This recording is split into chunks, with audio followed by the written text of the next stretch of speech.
بسم اللہ الرحمن الرحیم۔ السلام علیکم۔ اخلاق ویژن کے معزز ناظرین، ہم آپ کو اپنے چینل پر خوش آمدید کہتے ہیں۔ بہلول، جس کا اصل نام وہاب بن عمرو ہے، خلیفہ وقت ہارون الرشید کا رشتہ دار تھا۔ لوگ اس کو بہلول دیوانہ اور بہلول دانا کے نام سے جانتے ہیں۔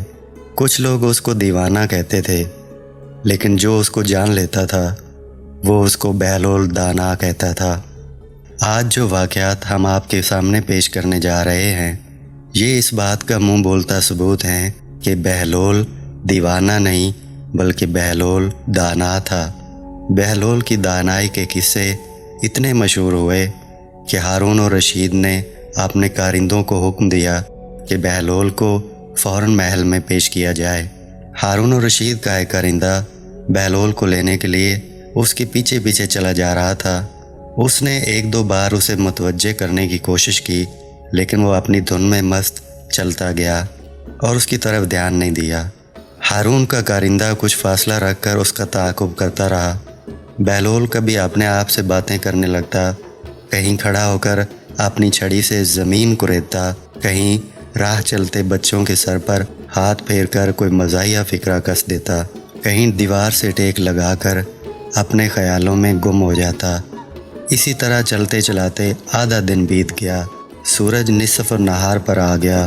بہلول اپنے کھنڈر میں داخل ہوا اور ٹوٹی ہوئی دیوار کے ساتھ کمر لگا کر سستانے لگا۔ اس نے آنکھیں بند کر لیں اور فرش خاک پر ٹانگیں پسار لیں۔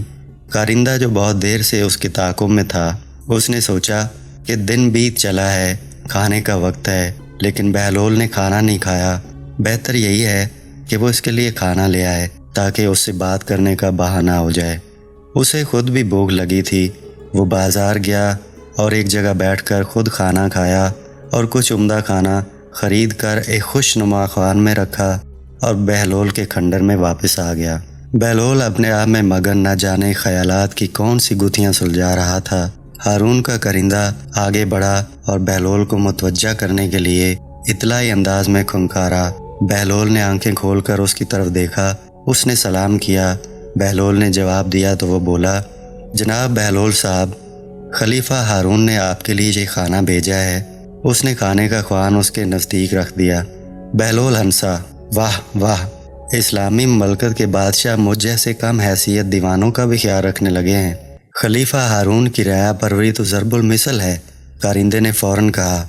بہلول نے اپنے دائیں بائیں دیکھا اور اس کتے کو چمکارا جو کھنڈر میں ایک جانب بیٹھا ہوا تھا۔ کتا دم ہلاتا قریب آ گیا۔ بہلول نے کھانے کا خوشنما خوان اٹھایا اور کتے کے سامنے رکھ دیا۔ کتا بے صبری سے منہ مارنے لگا۔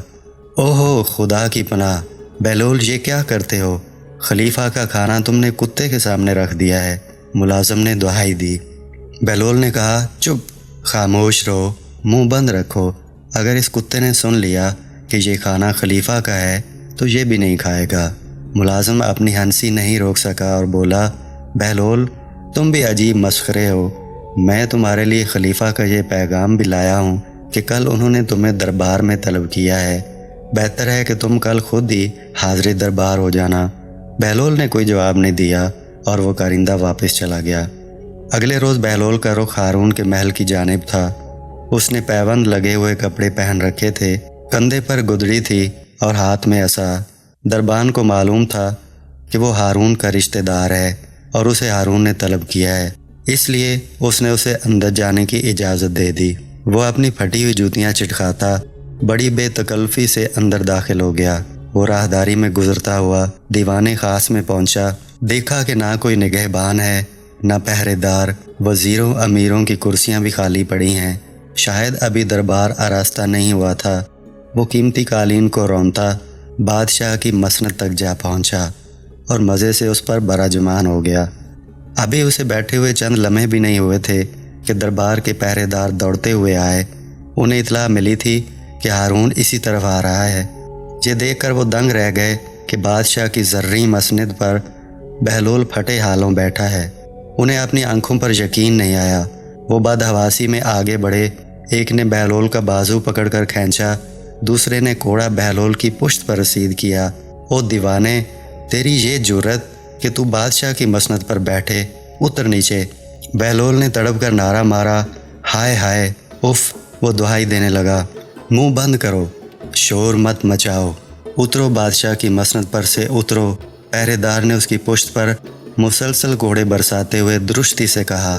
دوسرے نے زور لگایا اور بہلول کو مسند پر سے کھینچ کر فرش پر گرا دیا۔ بہلول سر پیٹنے لگا، ہائے افسوس، صد افسوس، آہ، اف! وہ بلند آواز میں مسلسل روتا جا رہا تھا۔ پہرے داروں کی جان پہ بنی تھی، لیکن وہ کسی طرح خاموش ہونے کا نام ہی نہیں لیتا تھا۔ اسی وقت ہارون کی آمد کی اطلاع نقیبوں نے دی اور چند لمحوں بعد وہ دیوان خاص میں داخل ہوا۔ اس نے بہلول کو اس طرح روتے چلاتے اور فریاد کرتے دیکھا تو حیران رہ گیا۔ اس نے آگے بڑھ کر بہلول کو فرش پر سے اٹھانا چاہا، لیکن وہ نہیں اٹھا اور اسی طرح روتے ہوئے افسوس افسوس اور ہائے ہائے پکارتا رہا۔ یہ سب کیا ہو رہا ہے؟ ہارون نے ڈانٹ کر پوچھا۔ عالیجا، یہ دیوانہ حضور کی مسند پر جا بیٹھا تھا اور اترنے کا نام نہیں لیتا تھا، اس لیے ہمیں تھوڑی سی سختی کرنی پڑی، پہرے داروں نے ڈرتے ڈرتے بتایا۔ ہائے، یہ تھوڑی سی سختی تھی؟ ارے ظالموں، تم نے تو کوڑوں سے میری پشت ادھیڑ کر رکھ دی ہے۔ ہائے افسوس، اف اف! بہلول نے فریاد کرتے ہوئے انہیں ٹوکا۔ ہارون نے نگاہ عتاب ان پر ڈالی، تم لوگ دیکھتے نہیں کہ یہ دیوانہ ہے؟ پہرے دار آئیں بائیں شائیں کرنے لگے۔ ہارون نے بہلول کی دل جوئی کرتے ہوئے اسے فرش سے اٹھایا اور تسلی دی، لیکن وہ مسلسل روتا جا رہا تھا۔ ہارون نے بڑی تشویش سے پوچھا، بہلول، اس طرح کیوں رو رہے ہو؟ کیا تمہیں بہت تکلیف پہنچی ہے؟ ہاں، مجھے بہت تکلیف پہنچی ہے، لیکن میں اپنے حال پر نہیں، تمہارے حال پر رو رہا ہوں۔ ہائے افسوس، ہائے افسوس! بہلول نے تعصب سے کہا۔ میرے حال پر؟ ہارون کو تعجب ہوا۔ ہاں، تمہارے حال پر۔ افسوس ہارون، تجھ پر کیا گزرتی ہوگی؟ میں تو تیری مسند پر صرف چند لمحے ہی بیٹھا ہوں تو اتنی مار کھائی کہ ساری پشت چھلنی ہو گئی، اور تو نہ جانے کب سے اس مسند پر بیٹھ رہا ہے۔ اف! تجھے اپنے انجام کی کوئی فکر نہیں؟ ہارون لمحے بھر کو کانپ گیا، لیکن اس نے یوں ہی ظاہر کیا جیسے اس کی بات نہیں سمجھا، اور بہلول سے بولا، تم میرے حال پر افسوس کرتے ہو اور میں تمہارے حال پر۔ تم اچھے بھلے تو تھے، پھر تمہیں نہ جانے کیا ہوا ہے جو یوں دیوانے بنے پھرتے ہو۔ بہلول مسکرایا، تم جانتے ہو کہ خدا کی سب سے بڑی نعمت عقل ہے۔ خواجہ عبداللہ انصاری اپنی مناجات میں فرماتے ہیں کہ اے خدا، جس کو تو نے عقل دی اسے کیا کچھ نہیں دیا، اور جسے عقل نہیں دی اسے کیا دیا۔ تم نے وہ حدیث تو سنی ہوگی کہ جب خدا ارادہ کرتا ہے کہ بندے سے اپنی نعمتیں واپس لے لے تو سب سے پہلے بندے سے جو چیز واپس لیتا ہے وہ عقل ہے۔ عقل رزق میں شمار ہوتی ہے۔ افسوس کہ خدا نے یہ نعمت مجھ سے واپس لے لی ہے۔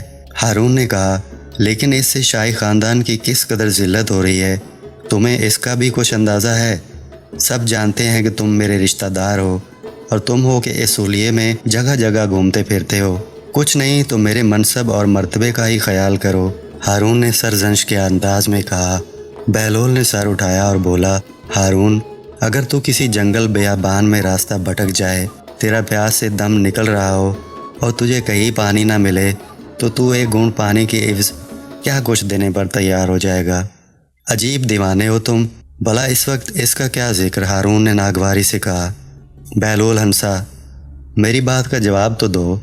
ظاہر ہے اس وقت میرے پاس جو بھی مال و متاع ہے وہ سب دے دوں گا، ہارون نے بے پرواہی سے جواب دیا۔